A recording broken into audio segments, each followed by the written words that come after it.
যারা পড়াশোনা জানেন তারাও অতি সহজে আমার ভিডিও দেখলে ভাষা জানতে পারবেন, যারা জানেন না ভাই তারাও শিখতে পারবেন। সবাই ফলো করেন।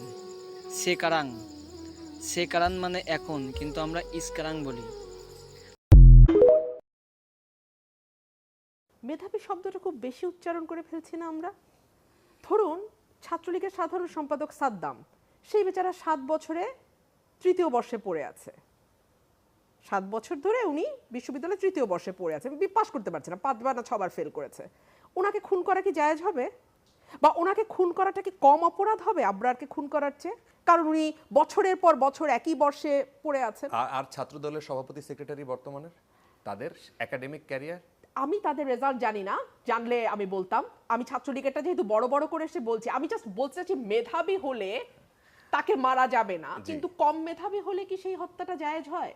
বা একটু কম অপরাধ হয়?